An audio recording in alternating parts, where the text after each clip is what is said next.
Thank you for tapping into Constant Cadence with Matt.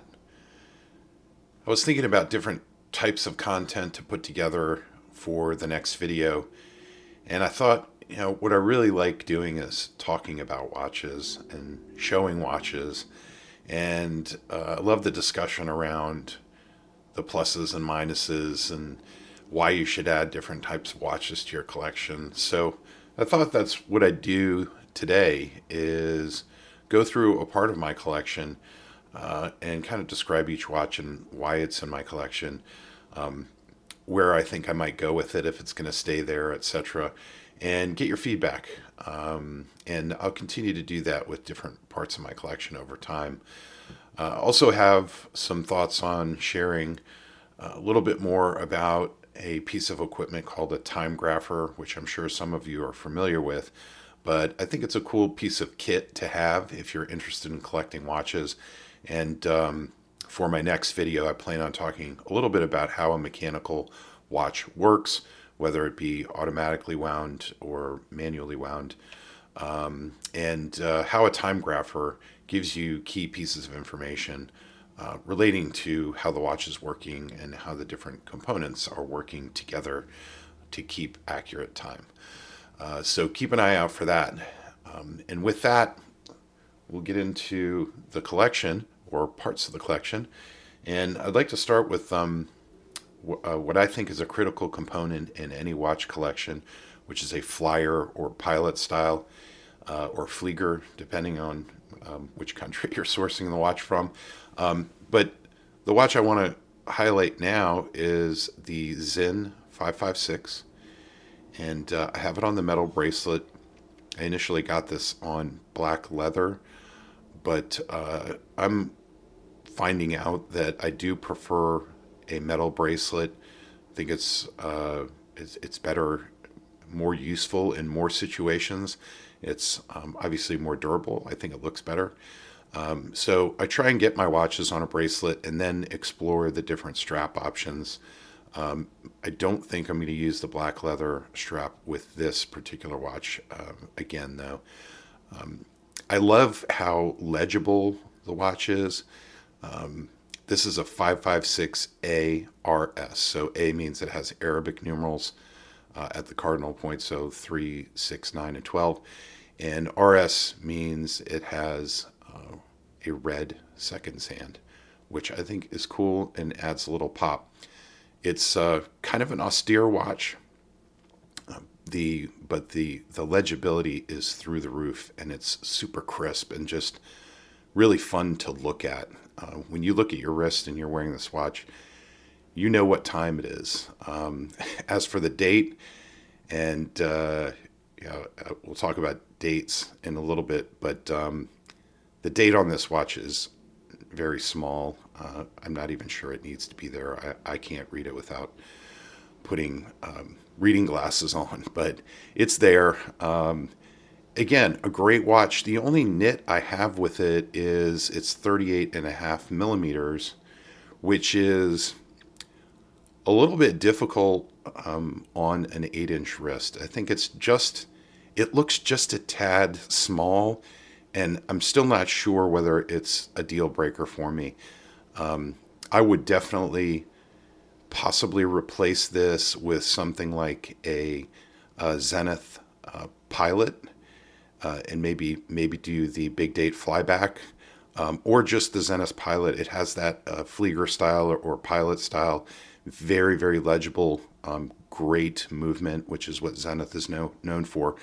But it's bigger, 41 millimeters. So we'll see. I'm not sure. I'd like to get your feedback on that, and maybe I'll try it on here in a second. But the Zen brand is fantastic, and they make a lot of great watches. So, all right, let me know what you think. This is 38.5 millimeters. So this is the Zen 556A RS. I love this watch, but I am just not sure whether 38.5 millimeters on my 8-inch wrist works. So let me do a little wrist roll for you, and maybe you can tell me what you think. I think it looks pretty good under a cuff, actually, but let me know. Next up is a dive watch, which not really sure why I got into this brand. It's a little bit of an unusual brand, but one that I think is really interesting. A Russian brand, and you may know who I'm going to say now, but it's Vostok.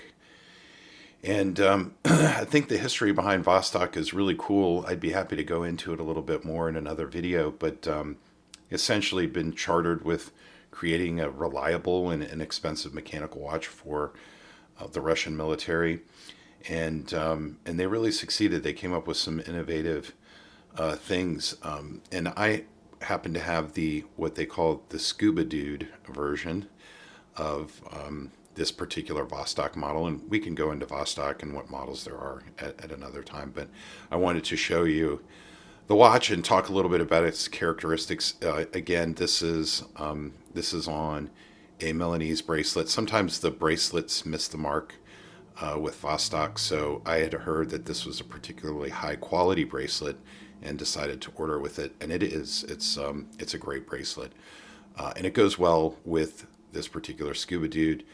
I think it's kind of cool, the turquoise dial with the Scuba Dude image on it. And, Vostok, these watches you're definitely going to get it for under $300. Sometimes they take a long time to get delivered because of shipping, and, manufacturing can be slow. But they have a lot of innovations. Like they have this wobbly crown, which you think when you open it up, you think, well, it might be broken.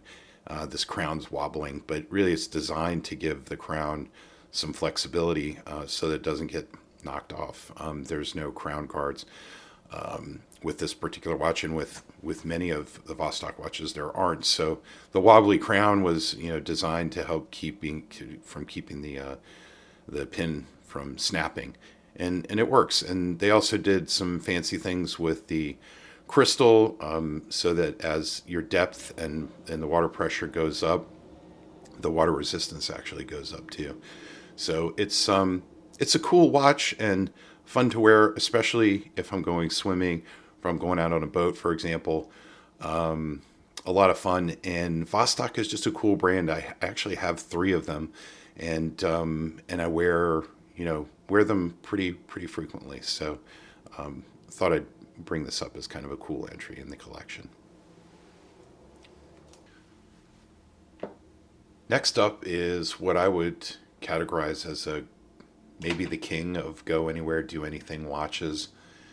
And there are a lot of them out there at different price levels. I think this one's probably a little more into the luxury tier, but it has served me well. I've only had it for about a year now, and I wear it a lot, and it's just an amazing piece. I'm really glad I purchased it, and it's not going anywhere. It's a permanent addition to my collection, like the Speedmaster.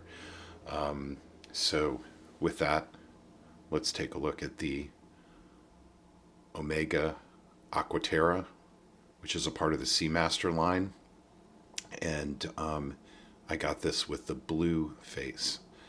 So this really is a go anywhere, do anything watch, and I use it that way. I have worked in the yard with this watch on. I've gone swimming many times with this on, and I've also gone out to fancy dinners with this. The blue face and the dial is just mesmerizing. There's a teak wood horizontal pattern that is slightly varies with each striation, and it just looks great. And I got the version with the lighter blue accents, including the Seamaster script and also the tip of the second hand. Of course, with Omega, this is a first-class movement. It keeps excellent time. The bracelet, I guess, is the only nit that it gets. It's kind of uninspired, but I actually like it a lot, and I'm thinking about getting the rubber strap, which looks super cool as well. Again, I think the water resistance here is 150 meters, which is more than adequate. Another aspect that I really like about this, and I'll show you another watch that I have which has this feature, is it's a 6 o'clock date complication. And I guess I would just say there are date haters out there, and if you haven't run into them yet, you will. And they talk about symmetry and other things. But I like the date at 6 o'clock. I do appreciate that it does not interfere with the symmetry, at least the balance between the left and the right side of the face of the watch.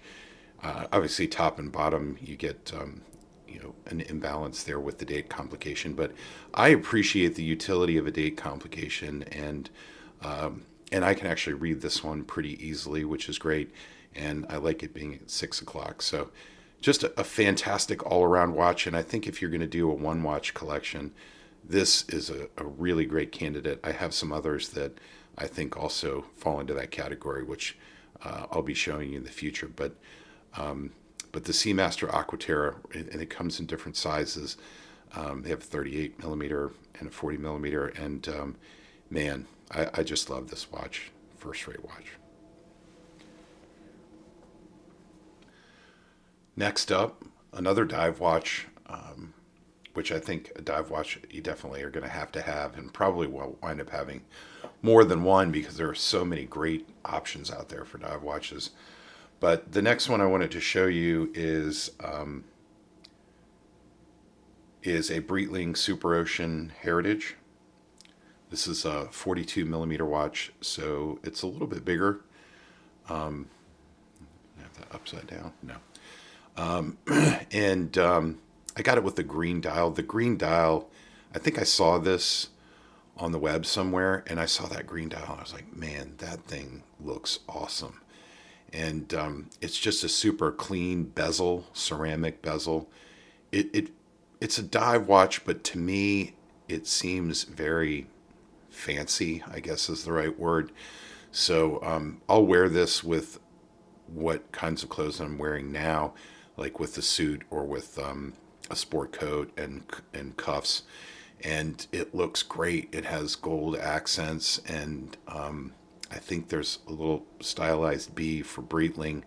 That's an applique, and I think that's gold, or maybe it's either that or platinum, but I can't remember whether it's yellow or white. But it's a really refined watch. At least it feels that way to me, and